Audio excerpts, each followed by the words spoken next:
Dams serve a wide variety of purposes, from hydropower to flood control to storage of water for municipal and industrial uses. But when a dam's useful purpose fades away, the structure itself still remains. Dams come in all shapes and sizes, but contrary to what you might think, the most dangerous dams are often the smallest. Hey, I'm Grady, and this is Practical Engineering. On today's episode, we're talking about the dangers of low-head dams.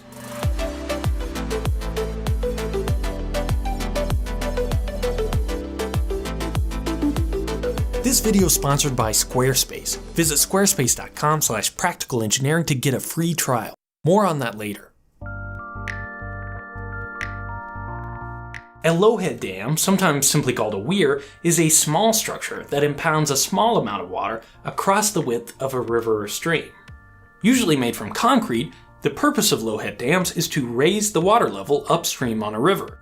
This can assist with navigation of the channel by boats, create a drop for generating hydropower, and make water available at intakes for water supply and irrigation.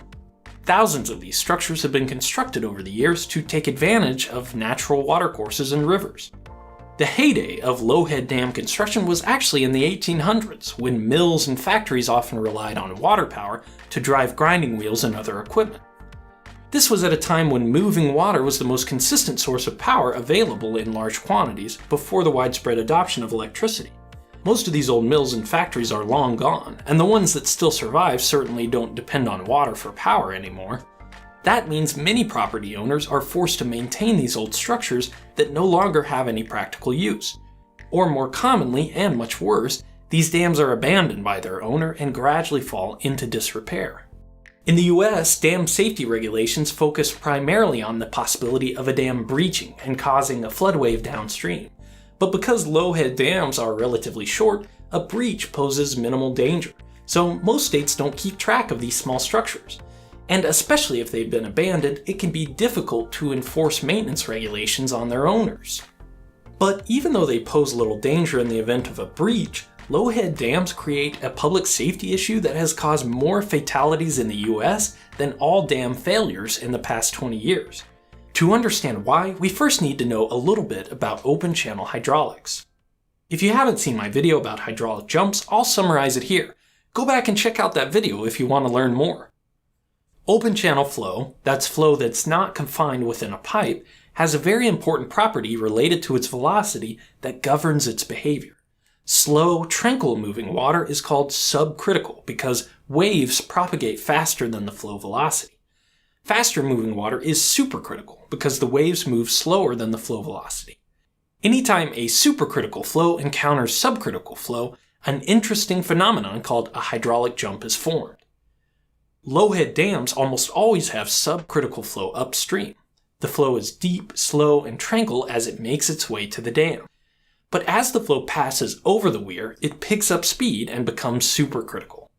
When this supercritical flow transitions back to subcritical flow in the slower moving water downstream, it creates a hydraulic jump, as you can see here in my model. It's easy to see why these types of structures could pose a threat to those using the waterway for recreation. Any location with fast-moving water and high turbulence can be dangerous to swimmers or kayakers, but the location of this hydraulic jump can turn a manageable risk into an almost surefire way to drown. The depth of the flow downstream of a dam is called the tailwater, and it controls the location of the hydraulic jump. In my model, I can adjust the elevation of the tailwater by adding or removing these stop logs. When tailwater is low, the hydraulic jump forms away from the dam. This is a fully developed jump that follows the traditional shape and flow patterns. If I send down this piece of wood as a kayak or surrogate, it experiences some turbulence as it passes over the weir and the jump, but it doesn't have much trouble escaping downstream. But as the tailwater rises, the jump moves closer and closer to the dam. Eventually, if the tailwater is high enough, the hydraulic jump will reach the dam. This condition is called a submerged or drowned jump.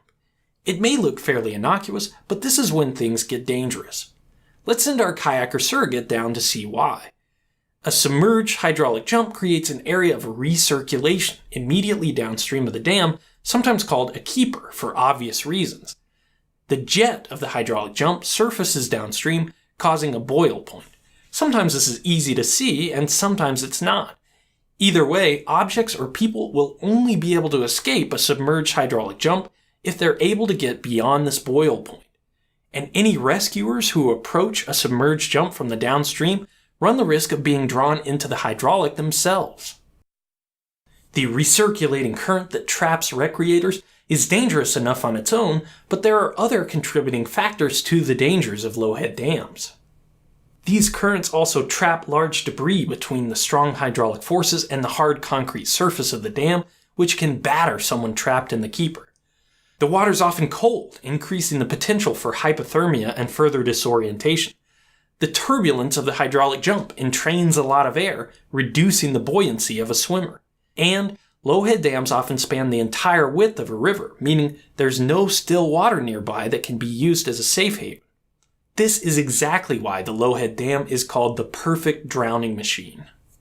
All these factors added together create a situation that's almost impossible to survive.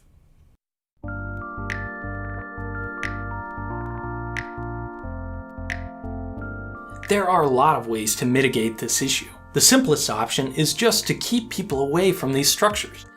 Some states require that exclusion zones be established to make sure that kayakers safely portage dams instead of trying to run them.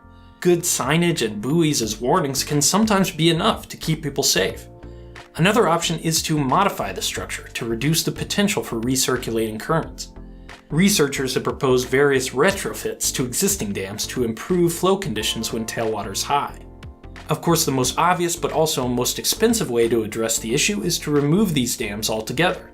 In many cases, they're no longer serving an important role, and removing dams can help restore ecosystems and improve connectivity for aquatic species, in addition to removing a hazard.